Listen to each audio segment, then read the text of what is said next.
월급을 대체하는 현금 흐름을 만들기 위해 가장 먼저 설계해야 할 기준은 무엇인가요? 네, 먼저 화면을 좀 봐주세요. 지금 현재 직장인 평균 퇴직 연령이 49.7세라고 합니다. 그러니까 이거는 대기업, 중소기업 다 포함해서 전체적인 평균을 말하는 거거든요. 그래서 다음 페이지를 보시면 실질적인 은퇴 연령이 72세라고 해요. 그러니까 무슨 말이냐면 50세에 퇴직을 하고, 그러니까 직장을 자이든 타이든 50세에 나와서 72세까지 계속 일을 했다는 겁니다. 지금 현재가. 그러면 50세에 퇴직을 하고 약 22년은 더 일을 했다는 건데 22년 동안 어떤 일을 하냐는 거죠. 그래서 은퇴 계획을 설계할 때 지금 이런 통계적인 부분을 잘 봐야 된다는 겁니다. 자, 다음 페이지 한번 보면서 말씀드릴게요. 자, 설문조사 결과가 있었는데 직장인들을 대상으로 해서 평균, 그러니까 파이어족이 되는, 그러니까 은퇴 희망 나이가 몇 살이냐 이렇게 물어봤더니 51세라고 합니다. 그러니까 재밌는 거는 바로 앞에 통계에서 자이든 타이든 50세면 회사를 나가야 된다 그랬잖아요. 근데 공교롭게도 51세 정도가 은퇴하고 싶은 시기라고 해요. 나이라고 해요. 그러니까 방금 전에 보여드렸던 페이지에서는 50세에 퇴직을 하고 72세까지 일을 더 해야만 하는데 희망은 51세가 은퇴 희망 시기라는 거죠. 자, 그러면 여기서 이제 22년의 괴리감이 생깁니다. 자, 그러면 이 직장 생활을 하시는 분들한테 도대체 얼마가 있어야 은퇴를 할 수 있겠습니까? 라고 물어봤더니 목표 자산은 평균적으로 13억 7천만 원이었다고 해요. 자, 13억 7천만 원의 근거가 뭐냐면 연 생활비의 25배를 모으면 된다라고 했다고 합니다. 자, 이게 어떤 기준으로 계산이 된 거냐면요. 지금 화면에 우측 하단을 보시면 연 생활비가 예를 들어서 4천만 원이라고 한다면 곱하기 25를 하면 10억 원이 되는 거고 연 생활비가 5,480만 원이라고 하면 여기서 곱하기 25를 하면 지금 이 설문조사에서 나온 평균 금액인 13억 7천만 원이 나오는 거거든요. 그래서 이 은퇴를 희망하는 분들의 연간 필요한 생활비는 5,480만 원 정도가 된다라고 볼 수가 있다는 거죠. 자, 그러면 이 13억 7천만 원을 만들기 위해서는 우리가 구체적으로 어떻게 해야 될까? 그 계획을 세워봐야 될 거 아니에요. 자, 다음 화면을 한번 보시면 자, 은퇴 계획을 한번 이 영상을 보시면서 같이 세워보시면 좋을 것 같아요. 지금 이 영상을 보시는 시청자분들의 현재 나이가 만약에 30살이라고 한다면 아까 방금 전에 보여드렸던 평균 은퇴 희망 연령이 51세잖아요. 그러면은 30살이면 21년이 남은 거잖아요. 그럼 21년 동안의 은퇴 계획을 한번 세워보시는 거죠. 지금 보시는 이 화면은 72의 법칙이라는 거를 설명해주는, 그 개념을 설명해주는 화면인데, 자, 이게 무슨 말이냐면 내 투자금이 2배가 되는데 예상되는 시간을 계산하는 식입니다. 그래서 밑에 왼쪽, 자, 그래서 화면 좌측을 보시면 72 나누기 5년은 14.4라고 되어 있죠. 여기 보시면 이게 무슨 의미냐면 5년 안에 내 자산을 2배를 만들고 싶다라고 희망을 한다면 이 계산식이 75 나누기 5는 14.4라는 의미고, 이 의미는 다시 말하면 연평균 복리 수익률로 14.4%를 달성해야 5년 뒤에 내 투자금의 2배가 된다는 거거든요. 자, 그러면 여러분들이 이제 은퇴 계획을 세우실 때 만약에 지금 30살이고 퇴직까지 21년이 남아있다라고 한다면 내가 어떤 곳에 투자를 하던, 그게 뭐 주식 투자가 됐건 다른 투자가 됐던 자산에 투자를 해서 연평균 복리 수익률 기준으로 몇 퍼센트를 달성할 것인가에 대해서 한번 계획을 먼저 세워보셨으면 좋겠어요. 뭐 예를 들어서 연평균 10%다 또는 연평균 뭐 9%다. 자, 참고로 미국 증시 대표적인 지수가 S&P 500 지수잖아요. S&P 500 지수의 약 50년 연평균 복리 수익률이 한 10% 정도 됩니다. 그러니까 다시 말해서 이 10%를 기준으로 해서 내가 시장에 이기는 투자를 할 자신이 있는지 없는지를 한번 생각해 보시고 은퇴 계획을 한번 세워 보셨으면 좋겠다는 거죠. 그래서 이 화면에서 제가 화면 우측에 계획 세워 보기라고 해놨는데 여기에 복리 계산기를 제가 넣어놨어요. 복리 계산기는 인터넷에서 검색해 보시면 여러 가지 복리 계산기들이 있으니까 직접 해보시면 되고요. 자, 여기서는 초기 투자금이 한 1,000만 원이 있다라고 한다면 초기 투자금 1,000만 원을 입력하고 목표 수익률은 15%를 입력하고 예시입니다. 그리고 예를 들어서 투자 기간을 20년을 선택하고 매월 투자 금액, 그러니까 여러분들이 직장 생활을 하는 동안은 이제 월급을 받으실 테니까 그 월급 중에서 매년 100만 원씩은 투자하겠다라고 한다면 이 화면 하단에 보이시는 부분이 투자 원금과 복리 이자를 포함한 총 투자금이 되는 거거든요. 자, 그러면 밑에를 보시면, 자, 회색으로 되어 있는 부분 투자 원금을 보시면 초기 투자금, 제가 편의상 이 복리 계산기가 해외에서 만든 거여서 이 달러로 표시되어 있는데 그냥 편의상 환율은 1,000원으로 계산하고 한번 보겠습니다. 자, 초기 투자금이 1,000만 원이었다고 되어 있었죠. 그러면 여기 투자 원금이 10,000달러가 이제 보여지고, 그 다음에 투자 원금 20년 동안 매월 100만 원씩 이제 투자한 이 투자 원금은 2억 4천만 원이 됩니다. 자, 그런데 연평균 15%씩 복리 이자가 붙었다라고 하면 총 금액이요 16억 9,440만 원 정도가 됩니다. 그러니까 방금 전에 제가 보여드렸었던 K-파이어족의 은퇴 희망 나이가 51세고 목표 자산, 그러니까 은퇴를 할 수 있는 목표 자산이 13억 7천만 원이었으니까 목표 금액 약 16억 9천만 원 정도면 목표를 달성한 거잖아요. 그러면 이제 이런 기준을 한번 세워 보시라는 거죠. 자, 이 화면에서 보시는 것처럼 총 금액 16억 9천만 원에서 복리 이자가 무려 14억 4천만 원 정도가 됩니다. 그렇기 때문에 여기서 우리가 알아야 될 건 장기 투자가 중요하다는 거고 복리의 마법을 잘 알아야 된다는 거죠. 그래서 이 어떤 큰 플랜을 먼저 세우고 나서 좀 구체적인 투자 전략을 잡아야 될 거라고 생각합니다. ETF를 고를 때 중요하게 봐야 할 요소는 무엇인가요? 예, 일단 ETF도 주식처럼 거래를 하는 거다 보니까 기본적으로 좀 체크해야 될 것들이 있는데요. 지금 화면을 한번 보시면 일단 운용 자산 규모를 좀 보셨으면 좋겠어요. 그래서 운용 자산 규모는 ETF를 거래하는 어느 사이트든지 다 확인하실 수가 있으니까 최소 자산 운용 규모가 1 빌리언, 그러니까 10억 달러 이상이 되는 ETF를 선택하시는 게 좋을 것 같고요. 그 다음에 하루 거래량은 최소 한 10만 건 이상은 되는 게 적당하다고 생각합니다. 왜냐하면 어쨌든 거래량이 활발해야 내가 사고 싶거나 또는 매도하고 싶을 때 좀 쉽게 거래를 할 수 있을 테니까 너무 거래량이 적은 ETF는 좀 위험할 수도 있겠습니다. 자, 그 다음에 세 번째는 ETF 거래 기간이 길면 길수록 안정적이라는 의미가 쉽게 말해서 ETF가 만들어진 지 좀 오래된 ETF가 그래도 안정적이라는 거죠. 그래서 최소 5년 이상 정도는 된 ETF를 고르시라고 말씀드리고 싶고, 자, 그 다음에 네 번째로는 어떤 ETF에 투자하실 때 그 ETF가 투자하고 있는 개별 종목들의 이 자산 구성 내역도 어느 사이트에서든 확인하실 수가 있습니다. 그래서 어떤 자산에 투자하고 있는 ETF인지 꼭 한번 확인해 보시기 바라겠고요. 자, 그 다음에 마지막으로는 이 ETF 자체를 운영하는 운용사의 규모가 큰 회사를 선택하시는 게 당연히 중요하겠죠. 그래서 제가 대표적인 세계적인 3대 자산 운용사를 적어놨는데 블랙락이나 벵가드나 스테이트 스트리트 같은 자산 운용사가 세계 3대 자산 운용사입니다. 그 외에 우리나라 ETF 같은 경우도 삼성 자산 운용이나 한국투자증권 등등 메이저 증권사들이 있을 테니까 그런 자산 운용사들을 잘 보고 선택하시는 게 중요할 것 같습니다.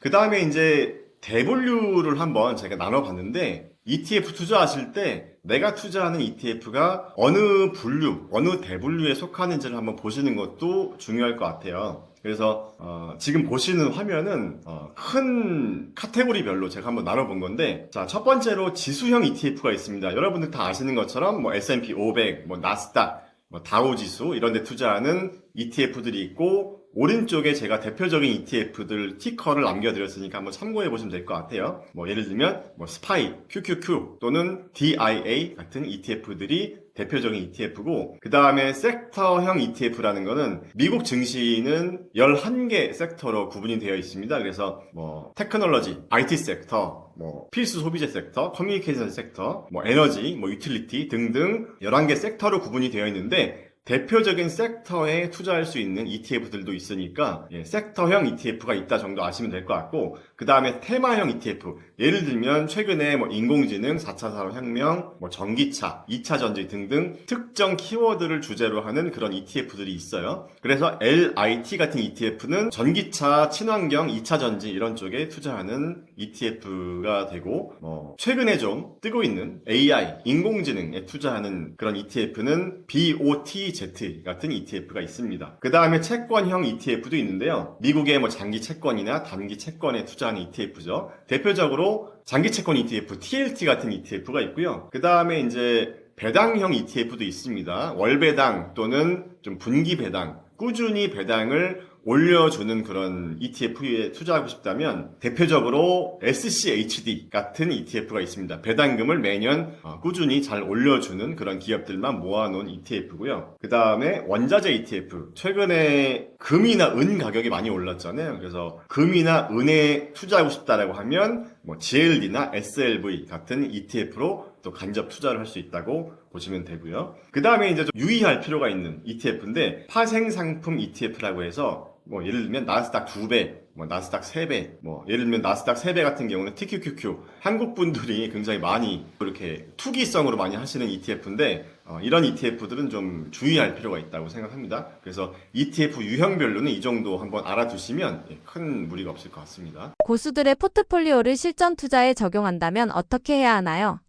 자, 화면을 보면서 설명해 드리겠습니다. 제가 지난 영상에서 PAA 자산 배분 전략에 대해 설명을 한번 드렸었죠. 이론에 대해서, 개념에 대해서 설명을 드렸었는데 이번에는 그래서 이 자산 배분 전략을 나는 하고 싶다면 어떻게 하라는 걸까? 어떻게 해야 되는 거야? 라는 그런 궁금증이 생기실 수 있을 것 같아요. 그래서 제가 만든 템플릿을 보면서 설명을 드려보겠습니다. 자, 지금 화면으로 보시는 이 템플릿은 제가 PAA 전략의 어떤 투자 이론을 템플릿으로 만든 거예요. 그러니까 구글 시트로 만든 겁니다. 그래서 이 화면을 잠깐 보면서 설명을 드리면 여기 하얀색으로 되어 있는 부분이 이 템플릿을 이용하는 사람들이 값을 입력할 수 있는 부분입니다. 그래서 날짜 제정, 시작일 기준, 종료일 기준, 그 다음에 투자 금액 이렇게 되어 있는데 여기서 이 템플릿이 어떻게 작동하냐면요. 시작일 기준으로 이 엑셀에서 어떤 자산을 사놨는지 계산을 해줍니다. 지금 화면에서는 2025년 12월 1일로 되어 있고 지금 종료일이 12월 12일로 되어 있는데 제가 영상을 촬영하는 기준인 12월 15일로 한번 바꿔보겠습니다. 자, 이렇게 바꿔보면요. 12월 1일부터 12월 15일까지 이 PAA 전략에서 투자하라고 하는 12개 자산의 이 기간별 수익률이 나옵니다. 여기 기간별 수익률은 12월 1일부터 12월 15일까지의 수익률이에요. 그래서 S&P 500의 수익률은 0.07이 나오죠. 그런데 나스닥은 마이너스 1.07입니다. 그러니까 12월 달에는 기술주가 좀 조정을 받고 있어요. 자, 그런데 이 자산 배분 전략에서는 12월 1일 기준으로는 이쪽에 하락 추세 자산 수가 0으로 나와 있습니다. 이 의미는 안전 자산에 투자할 필요가 없고 모멘텀 점수가 좋은, 그러니까 상승 추세에 있는 이 6개의 자산에 동일한 금액을 투자하라는 의미인데요. 그래서 이 자산 배분 전략에서는 12월 1일 기준으로 S&P 500에 투자하고 나스닥에 투자하고 미국 소형주, 그 다음에 일본 주식, 개발도상국, 그 다음에 금 이렇게 6개 자산에 투자하라고 되어 있어요. 자, 그래서 12월 1일부터 12월 15일까지 현재까지의 수익률이 어떤지를 보면 자, 이 자산 배분 전략의 수익률은 플러스 0.93%입니다. 밑에 투자 금액은 무슨 의미냐면 제가 여기 투자 금액을 임의로 3만 불을 입력해 놨는데 3만 불이라는 투자 금액이 현 시점에 3만 279달러가 되어 있다는 의미입니다. 그래서 같은 기간 동안 S&P 500이 0.07% 상승했고 나스닥이 마이너스 1.07% 하락했잖아요. 그런데 이 자산 배분 전략은 0.93% 수익을 내고 있기 때문에 시장을 이기는 투자를 하고 있다라고 보시면 되겠죠. 그러면 2025년 코로나 하락장 때는 어땠나요? 제가 만든 템플릿의 장점은 뭐냐면 시간을 과거로 돌려서 백테스트를 해볼 수 있다는 거네요. 자, 2020년 코로나 때 특히 여러분들 기억하실지 모르겠지만 3월 달에 시장의 하락이 굉장히 컸습니다. 그러면 2025 2005년 2월 달에 이 자산 배분 전략이 어떤 자산을 투자하라고 했었는지를 보면 알 수가 있겠죠. 그러니까 이 자산 배분 전략이 매월 1일에 리밸런싱을 한다라고 하면 2020년 2월 1일 기준과 2020년 3월 1일 기준으로 한번 날짜를 바꿔보고 어떤 자산을 사라고 했는지를 보고 시장의 수익률보다 잘 방어가 됐는지를 한번 보겠습니다. 자, 여기 날짜 지정 시작일 부분을 2025년으로 바꾸면 되거든요. 그래서 얘를 2020년으로 바꾸고, 자, 이렇게 캘린더에서 2020년 2월 1일로 바꿨는데, 여기서 이제 하나 팁을 말씀드리면, 2020년 2월 1일은 토요일이었습니다. 그래서 장이 개장하는 가장 첫 번째 날로 하면 되니까,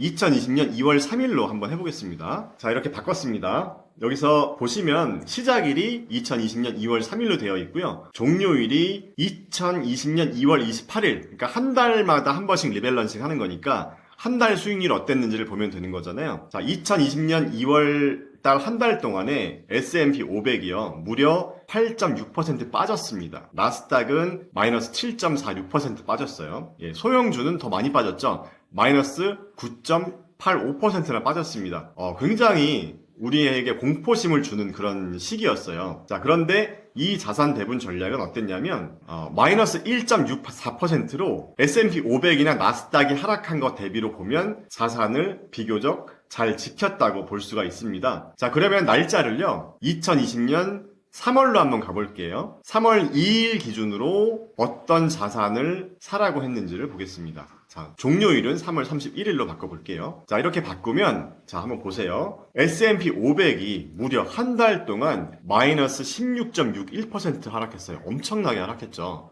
자, 이때 주식 투자를 하셨던 분들은 이때 공포감이 아마 기억나실지 모르겠네요. 자, 나스닥은 마이너스 12%. 자, 미국 소형주가 무려 마이너스 24%나 빠졌어요. 정말 엄청난 공포의 장이었는데, 자, 그런데 이 자산 배분 전략은 3월 2일 기준으로 하락 추세 자산수가 6개였기 때문에 모두 100% 안전 자산을 사라라고 되어 있었습니다. 그래서 결과적으로 이 시기에 이 자산 배분 전략의 수익률은 플러스 3.79%였어요. 자, 이렇게 시장이 크게 하락할 때 방어가 잘 되는 전략이라는 것을 확인해 볼 수가 있죠. 자, 여러분이 제 템플릿을 만약에 활용해 보신다면 여러분이 기억나는 또 하락장이 있을 거예요. 가장 최근 하락장이라고 한다면 2022년 1월부터 이제 하락장이 시작했는데, 그러면 2021년 12월 1일로 한번 날짜를 바꿔보시면 또 자산 이 방어가 얼마나 잘 됐는지를 확인해 보실 수가 있습니다. 그러니까 제가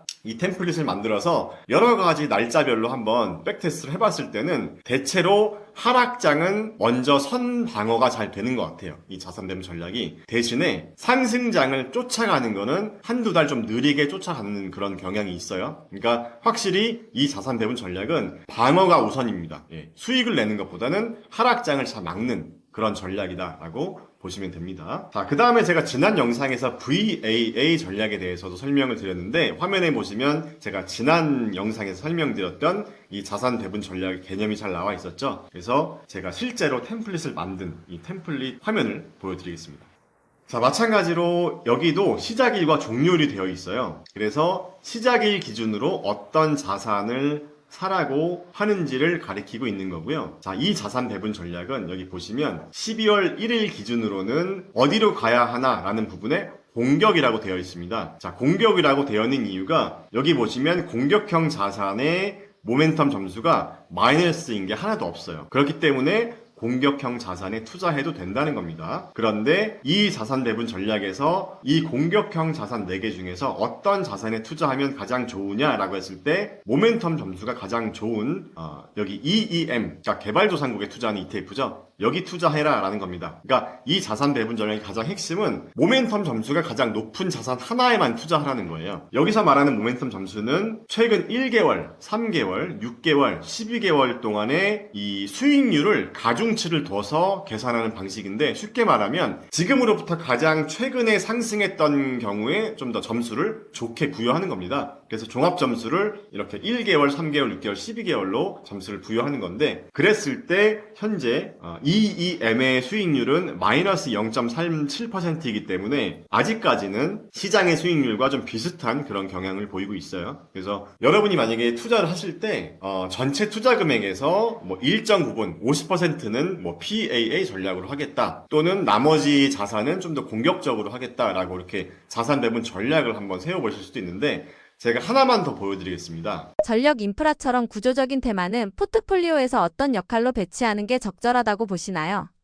네, 이것도 굉장히 중요한 질문인데, 최근 한 2년 사이에 AI 인프라 주도주들이 굉장히 크게 상승했잖아요. 그래서 우리가 2026년의 어떤 투자 전망을 또 생각해 본다라고 하면 2026년 초반에는 어느 정도 순환매 장세가 될 것이다 라는 전망이 있는데, 마찬가지로 시장의 전망은 계속 바뀔 수가 있거든요. 그래서 제가 만든 템플릿 중에서 4차 산업혁명 ETF 모멘텀 투자 전략이라는 템플릿이 있습니다. 자, 그래서 이 템플릿을 보면서 한번 설명드려 볼게요. 지금 화면에 보이시는 요 ETF들 종류를 한번 쭉 보면요. 자, LIT, 전기차 배터리, 2차 전지 이런 쪽에 투자하는 ETF가 있고요. 그 다음에 SOXX, 반도체에 투자하는 ETF죠. 그 다음에 TAN, 탄 ETF라고 하는데 태양광, 신재생 에너지에 투자하는 ETF입니다. 그 다음에 DRI 브라니 ETF는 자율주행에 투자하는 ETF고요. 그 다음에 QTUM 양자 컴퓨터, 그 다음에 QQQ는 제가 일부러 넣어놨는데 시장의 수익률과 같이 한번 비교해 보시라고 넣어놨습니다.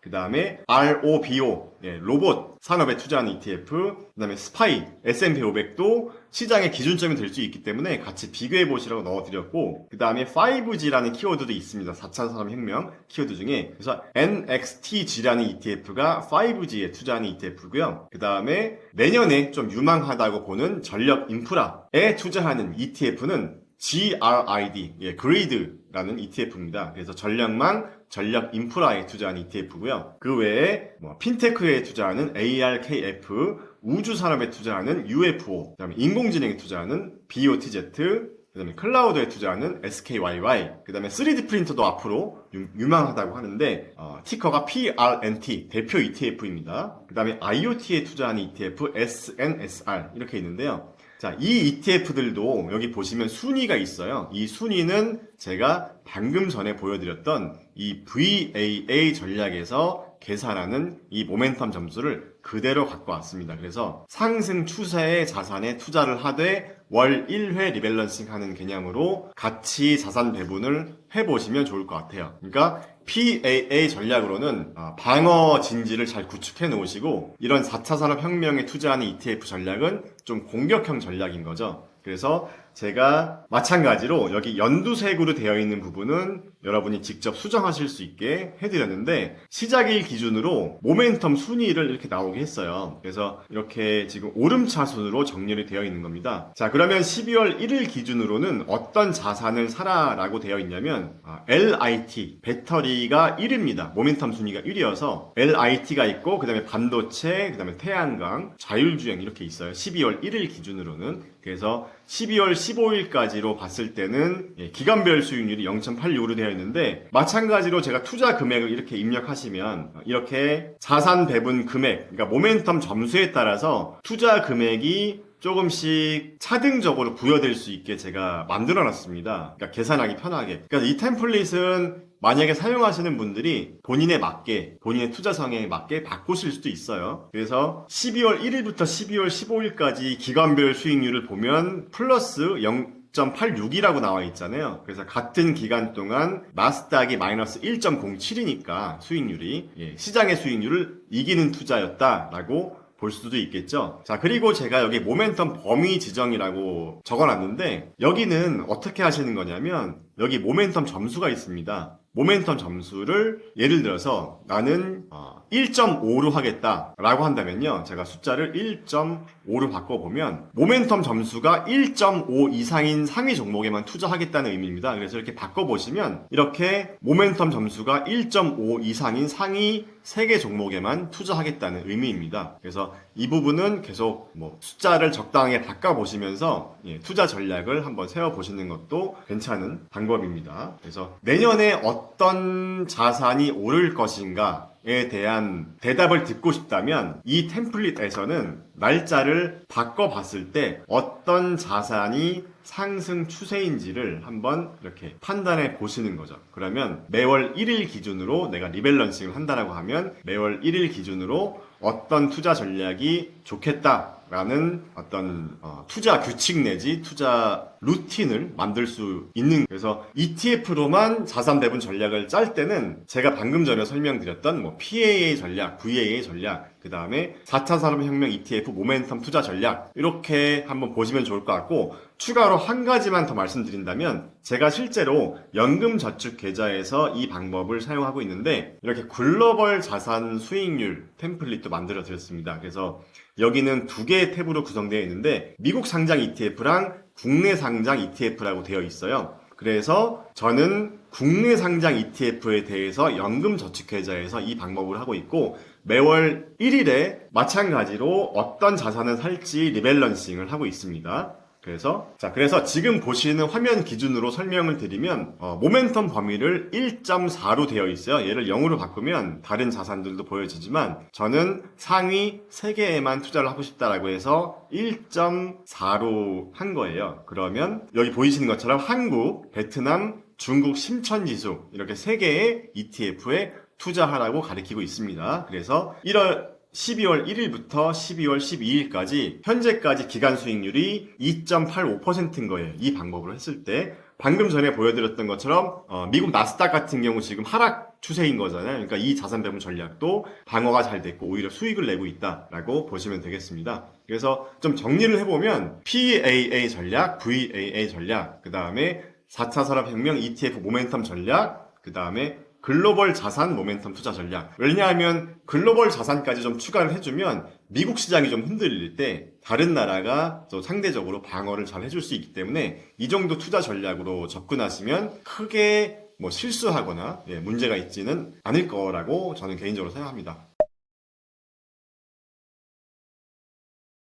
안녕하세요. 저는 미국 주식으로 부자되기 미주부라는 채널을 운영하고 있고요. 제 이름은 김훈입니다. 저는 사실 유튜브를 하기 전에는 사업을 굉장히 오래 했었어요. 한 16년 정도 사업을 했었고, 사업을 하면서 투자 유치도 여러 번 받고, 회사를 이제 상장사와 M&A 하면서 이제 엑시트를 한 거죠. 그래서 제가 사업을 하는 동안에는 제 회사의 가치를 어떻게 올릴 수 있을까? 다시 말하면 제 회사의 주식을 어떻게 하면 비싸게 팔 수 있을까? 그런 고민을 많이 했던 것 같아요. 왜냐하면 제가 투자 유치를 받거나 M&A를 해야 되는 그런 경우에는 우리 회사의 가치를 비싼 가치로 이제 팔아야 되는 거잖아요. 그러니까 주식을. 근데 지금은 제가 반대로 하고 있는 것 같아요. 그러니까 투자자 입장에서 어떤 유망한 회사의 주식을 싸게 살 수 있을까? 싸게 사서 비싸게 팔 수 있을까? 그런 고민을 많이 하고 있고, 제가 이 미주부라는 유튜브 채널에서 다루는 것들도 종목을 발굴하고 분석하고 투자 여부를 판단하는 그런 루틴에 대한 영상을 많이 올리고 있어요. 그러니까 감정적으로 이 회사가 내년에 좋을 거예요가 아니라 이런 논리적인 이유로 이런 회사는 이런 기업 가치가 적정하고 이 적정한 가치에 투자하는 게 합당한지 아닌지를 다루는 그런 영상들을 많이 다루고 있고요.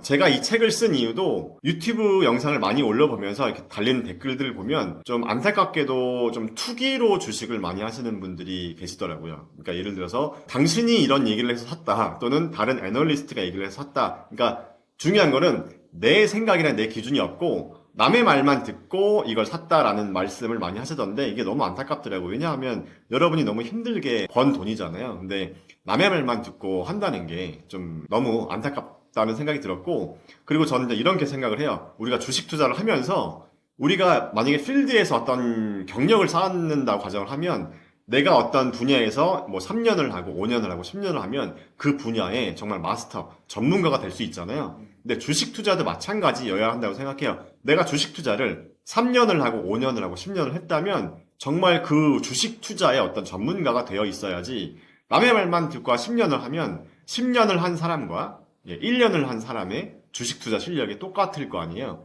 그래서 제가 쓴 책은 내 기준을 만들어서 내 투자 실력을 키울 수 있는데 도움을 드리는 책이고, 제가 운영하는 서로 같이 공부하면서 발전하자는 스터디 클럽 역시 같이 공부하면서 발전하는 그런 모임입니다. 그래서 오늘 영상 보시고 저와 같은 생각으로 루틴으로 주식 투자를 하는 게 굉장히 합리적이고 좋은 투자 방법이다. 좋은 투자 방법인 것 같다라는 생각을 하신다면 저랑 같이 한번 공부해 보시는 것도 좋을 것 같습니다.